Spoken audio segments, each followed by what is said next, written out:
okay, I will hold you by scruff in case you make a change. We are committing it to the Soviets, and therefore we cannot make a change. It's an international agreement.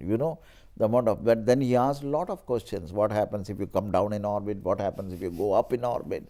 And what happens if you change the inclination positively, negatively? And a host of such issues. But what it also shows, one important thing you asked about the culture, the top man is so much seized with the technology, techniques and engineering details. He was not just peripheral. Yeah. So he will bring in fresh ideas into the engineering issues or technological issues or scientific issues, the top man. And you have to be ready to answer this, which means every level we will demand the same thing from the next fellow will demand it from his. So it is a very beautiful way in which it percolates, this professionalism and an absolute understanding of the details. You don't just surf through the top, skim through the top and say that I have already understood the problem.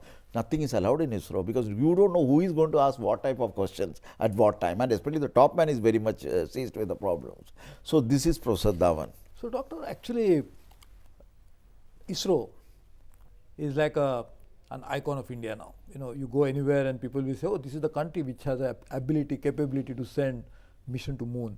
And this is possible only because of this single organization, which has all this culture and the leadership has contributed to it. Also very interestingly, you just mentioned that you talked about this solar mission, the lunar mission when Atal Bihari Vajpayee was the Prime Minister, and now it is a reality when Manmohan Singh is the Prime Minister. So successive political leadership, right from Jawaharlal Nehru, Indira Gandhi till the present Prime Minister, all Prime Ministers have contributed towards it. So political leadership has supported it. So it's a unique model. That's right. In which politics has supported professionalism has taken this organization to newer heights, and the people are so motivated and who can really make a difference to the world. Do you think it is something replicable in the rest of the world? I mean, some other organizations, can it be done? I think it is so. Especially I should say, the science and technology in this country is not politics directed or inspired. It is purely dictated by the scientists who would like to do work and demonstrate to the country that they are doing something worthwhile. And that worthwhileness, if you can demonstrate unambiguously to the political system, they trust you, they accept it and they support you. I have found this all across. That's the greatness of this country. Even today I can say, even under financial crisis and other things, science has not suffered in terms of funding. So the art of politics has not touched the science of science and technology. No. So that's a good thing that has happened. And if all it has happened, it has helped the science and technology. It has helped the science and technology. So I think we'll continue talking to you. We'll take a short break and we'll talk about science and technology a little more in detail. Okay. So this is Dr. K.Kasturirangan. We are talking to him about science and technology. Don't go away. We'll come back soon. This is Suresh Prabhu waiting for you to come back.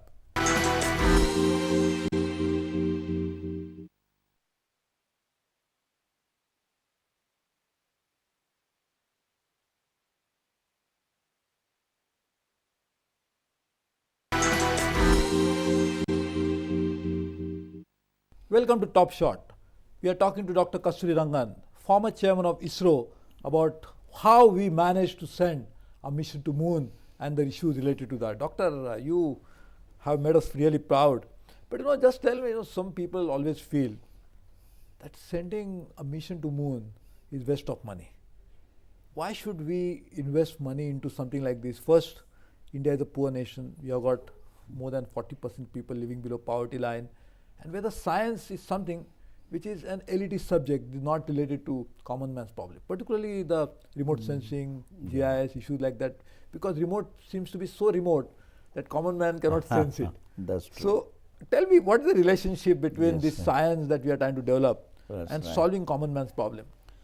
First of all, I should say that Chandrayaan, I'll come back to this because I think we should see the Chandrayaan in the right perspective. You in some sense raised this with the question that you have posed to me, and that is, Chandrayaan is a mission which can be construed as a scientific mission because it caters to the curiosity of the scientific community of this country and the world.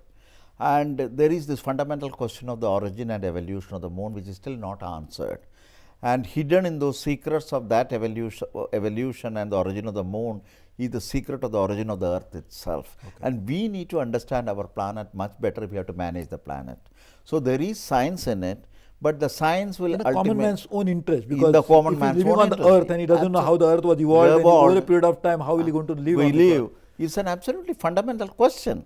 So the science is not all that esoteric, I should say. It has a lot of relevance to the society. At the bottom, as a bottom line, I can say science enriches the society.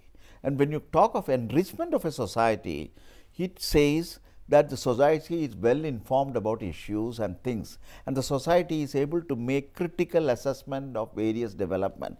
There is a scientific temper you bring into that, and that scientific temper in a society is evaluated by how far the society is advanced in science. That is how the humankind looks at it across the world. So India cannot be left out in science, first of all, I should say. When you talk of being a world power, superpower and all that, and if you cannot even do a mission to moon in this phase of the humankind's development, I think we better be written off. Let us not try to worry too much about being a superpower and all that. But I think there is something very fundamental to this. So the question is enrichment of the society is science. Technologically, Chandrayaan provides one order of magnitude bigger challenges in engineering. And when you have a country working on the frontiers of for cutting edge of a technology, like for Chandrayaan, it sends several signals. This country can develop any kind of technology and any kind of complex system it can conceive and execute. This is what the world will see. So what do you calibrate the country, you benchmark the country in terms of science ability, technological capability. When you succeed in Chandrayaan, you send the right message that people can be brought together, they can work as a team, they can tackle a very complex science, engineering, technology problem, and they can achieve all it within the limited funds and the time available to them, and show to the world that we are no less or we are even more innovative than the rest of the world. So that is the message on this technology. Third, tomorrow we are going to do, we are not going to stop here, and as I said, Vajpayee ji wanted it to be Chandrayaan 1 and he wanted it to be a series. So he had a vision, and I am sure the present government is equally seized with this kind of requirements and opportunities. Now we have to do that, we need global collaboration, because there is a limit to which we can put our own resources, whether it is manpower or whether it is finances, in trying to push this program. But the global community, which is involved in going to be working in the planetary exploration in the 21st century, how will they choose partners? You have to show proven credentials, you have to show. Yeah. So unless you have shown that you have done something, you are capable of doing, they won't take you as your team partner. So we have now established our credential that if there is going to be a global push in this particular area, certainly India cannot be left behind, because India is a power to reckon with and a capable country to reckon with. This also brings in another thing. You know, we exploded the nuclear device in 1974. They said if you had done it in 1967, you are a member of the nuclear weapon state. If it is not, then we had to struggle for so many decades before we signed this deal. So you can see the amount of isolation India went through just because we didn't do a right thing at the right time. 1974 was too late. If you had done the same thing in Antarctica and we didn't explore the Antarctica and establish a scientific station there, they would have told you that you are not a part of an Antarctican expedition, keep your hands off from there. We avoided it by going and setting up in Dakshin Gangotri a camp and made sure that we have pitched our tent there. Tomorrow, the same nations can say that you have not demonstrated capability to reach moon or planets. So when the global community, which is capable of doing the select club, decides to do that, you say, no, you keep off from here, you are not reached to that level and you are not demonstrated by such and such a time, so you will not be a part of this great humankind. So it's an act of inclusion. It is act of inclusion, you said it. So you need to do this. A country which has aspiration to be a global power has to do these things at the right time, the right thing. If we don't do it and if we vacillate on it, I think we will lose the bus. It's a very dangerous thing. We should recognize this, and therefore supporting these kind of mission is a national responsibility in the global context. In fact, this national renaissance, which really comes with so many aspects of it. You excel in sports, you excel in economy, you excel in social sectors, you excel in science and technology. All these go hand in hand. So if India doesn't try to do this now, probably will be actually not be part of that renaissance process That's in which right. we can come. But Doctor, this is, as a nation, I fully appreciate what he's saying. Tell me from the common man's perspective, how the remote sensing will help him in solving day-to-day problems. So, so what happens is science puts demands on technology. Technology becomes a tool to do better applications. So today India has developed a very, very world-class sophisticated set of satellites for looking at the earth, which you call as the remote sensing. We take photographs. These satellites have a capability from 1 kilometer resolution to something like a better than a meter. Oh. So there is a whole suite of resolution. Our cameras, 6 or 7 satellites are currently operating, and without boasting ourselves, I should say that we operate the world's largest constellation of most sophisticated civilian satellites today. It's not America and it's not Europe, it's India. So that is the high-tech capability that we have built over the time. Now what does it do? Is it only a technical bonanza for the country? I don't think so. You ask this question, what does it do to the common man? If you take a satellite imagery, it's an information, geospatial information about a large area. You look at it with synopticity, you look at it with different wavelengths of the electromagnetic spectrum, which distinguishes different features on the ground. You can revisit the same place much faster than ever you can do with any other kind. So you have a temporal capability.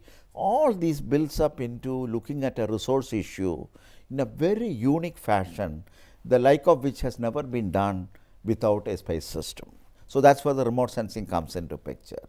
Now, how India has put it. India, right from the beginning, I said Vikram Sarabhai recognized the vantage point of space as being unique to this country in the context of national development. He didn't look at it as an extension of the Cold War era, which Americans and the Soviet Union did. They wanted to snoop on each other's country. They flew remote sensing satellite for that. But in India, he saw that the remote sensing satellite has a more unique thing. Our timely, accurate and precise information about natural resources. We have limited resources, we have large population. So we need to match these in terms of an optimal approach to managing resources.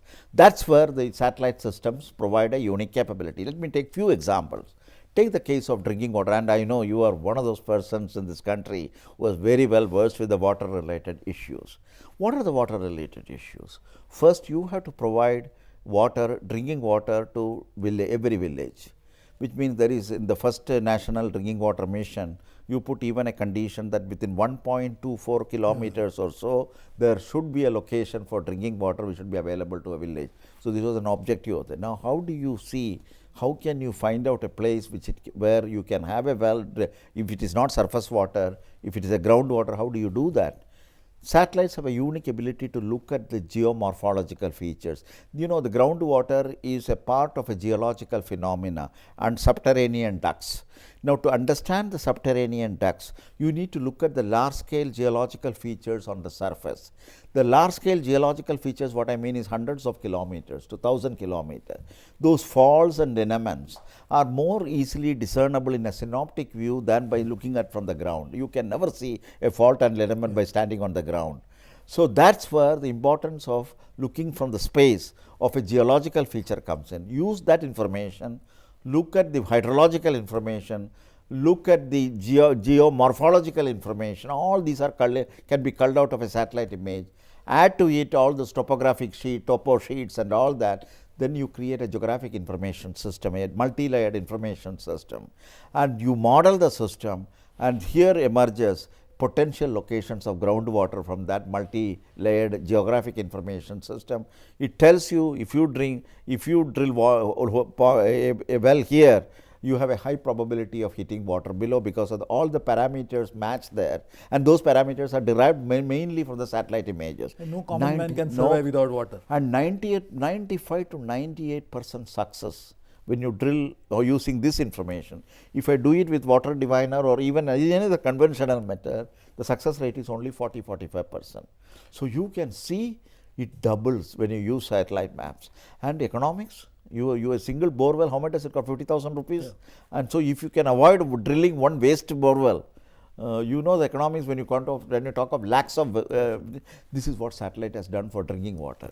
But doctor, this is something, if for example, we didn't have this technology developed, then it will not be able to apply it for meeting common man's problem like drinking water. Absolutely. And probably to develop the technology, you also need to test it with the best in the world, and that's why you need to send even your mission to the moon to find out whether it is all fine. Said it, yes. So basically there's a relation between moon and the man. There's a relationship between water and the technological development. Science, technology you connect to application you connect it to the lower grassroots level requirement. I'll take another case, forestry. We know forest wealth, every 8 to 10 years we used to make a mensuration of the forest.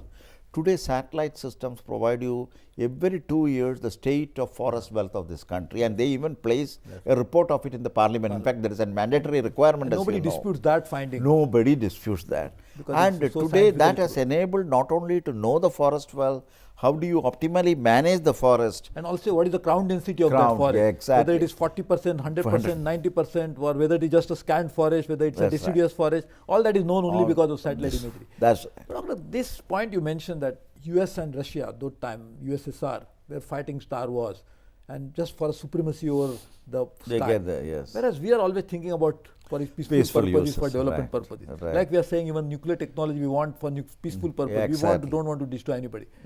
Where this thought comes in, is it something as a part of our ancient thinking, or is it something as a political discourse? Where is this something which is emanating? I think I have also often wondered how does it come. But if you look at the two examples, the atomic energy program and the space program, I think both came out of two visionaries in the country. Their job was, that is where what do you call as a visionary? You look at a country's problem. You keep on wondering, you are a scientist, so you are not a manager. So you start wondering, how can science play a role in a particular issue? Then keep continuously watching what is happening in the world of science and technology. Suddenly a satellite goes up on October 4, 1957, and there is a vantage point of space now which is accessed by the humankind. Immediately the mind of Sarabhai goes in, how can I use it for my country? And where all it can be used. So he thinks of education, yes, I can have an outreach. Communication, I can connect different parts. Remote sensing, I can bring in timely information about nature. All this is now possible because now we have an access. So let us now think of a space program with us. So newer dimensions of technology, they are always able to marry with the ground demands, the grassroots demands of a development of this country. So this is vision. So this was how did Baba saw. Atomic energy program, the moment you knew that the atom's power can be harnessed, he declared in Geneva, in that famous meeting about the atomic energy, that India has the greatest potential of exploiting the atomic energy for its meeting its burgeoning power needs. And then he said, we have also vast thorium deposits, nearly 40% of the world's deposit. So if I can ultimately create a nuclear cycle, a three-phase nuclear cycle, I can become totally self-reliant. That was so many years ago. So many. 50, And 60 today we talk about it, Yeah, I know. and in the context So that's of the nuclear. vision. But Doctor, just my last point, unfortunately we are running out of time. Is it all sustainable, such organizations like ISRO, organizations like TIFR, organizations like BARC and all, who are really centers of excellence in their own way. But this is all possible if we get there is a system whereby we can get people, Yes. the best brains into the Yes. system. That's There has to be a catchment area. That's If there is right. no catchment area, you can't have upstream and downstream water. Absolutely. Now, is the science and technology atmosphere in India, is it conducive to growth of such organization, or now we really need to have a serious relook into some of these issues wherein best of talent has to be attracted towards such science and technology? I think it's an important issue. There has been a period during the boom in the IT sector that there was a fear that not many are being drawn into the science and technology. First of all, I want to correct an impression that the numbers that we are looking for in science and technology is the same as what we are looking in IT, which every year recruits 100,000 people. We need few hundreds to few thousand.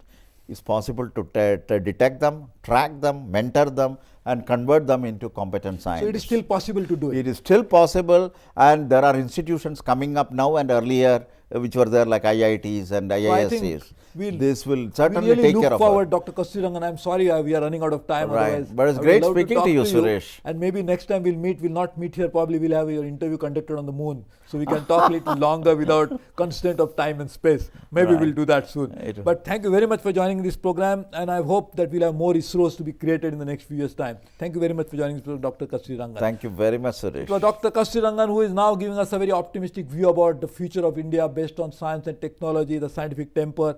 Let's look at that future and let us hope that will happen sooner than later.